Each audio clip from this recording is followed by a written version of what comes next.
Hello and welcome to Movie Reviews 101. I am Darren and today we're going to be talking about The Tomorrow War. And this is directed by Lego Batman movie director Chris McKay. Fair enough, he's gone from animation to mega blockbuster or scale budget movies, whatever.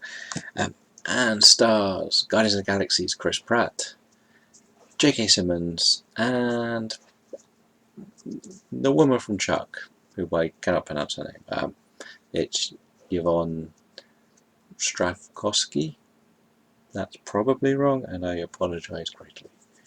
The story here follows a former soldier turned family man that gets drafted into the war in the future, where people are sent to the future to fight an alien invader because the humans are losing this war, and they need reinforcements to save humanity. Well, an interesting concept right here, and let's just say that.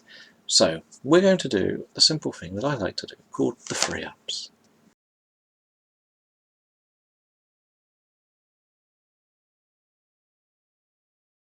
And number one is explaining parts of time travel. Time travel movies, they really do make your head hurt.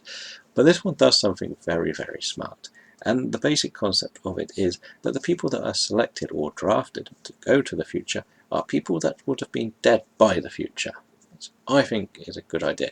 And add into this that the people who train them are actually young people that wouldn't have been born. Now, both of these two working together is the best part of the time travelling side of this film by a long time. I just think it was clever that they actually made a big point of this without it saying it definitely was this.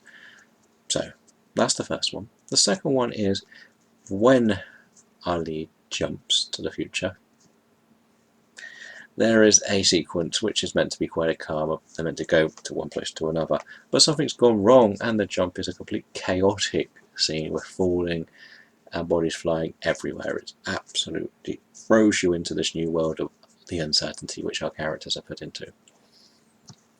And the final one is, I'm going to just say performances in general, because for me this is probably Chris Pratt's best role outside of Guardians. He actually felt more like a lead actor. I've been very critical of other movies, Passengers being the main one. I just didn't think he had the skill to be the leading man, but this one brutally probably can do it with the right material. Also, Sam Richardson as Charlie is hilarious. I just love the fact that he clearly shouldn't be in this sort of position, but he steals every scene that he's in with his comedy. And again, we do have a lot of performances that are good for a film. Like, even like the small ones, they make a big impact, and they did a very good job at creating good characters with good performances. So that's the free ups. The free downs.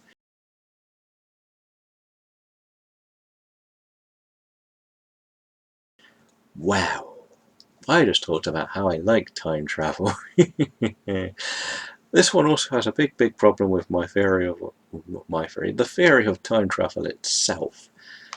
If these people go into the future and die in said war, wouldn't the future be different for everyone? Like, there wouldn't have been as many people fighting the war when it first happened, and yeah, you kind of get what I mean. Like, if you sent 100 people and apparently nearly everyone dies when they go to the future, 80 of them die, then that's 80 people who may not have had the children to fight the war in the future. Like, let's just put that into scale. Like, does this feel like I rant? It does. It does. It really does. It's just a movie, right? It's just a movie. It doesn't matter. But I think it's a point that just made my head scratch a lot in this movie. We're going to leave that one for now. The second one is, while I liked a lot of the performances, I feel like Betty Gilpin and J.K. Simmons really don't get enough film screen time. Like, Simmons gets a big moment later in the film, but they felt like they were just bigger names cast when they didn't need to do much in the opening half or so of the movie.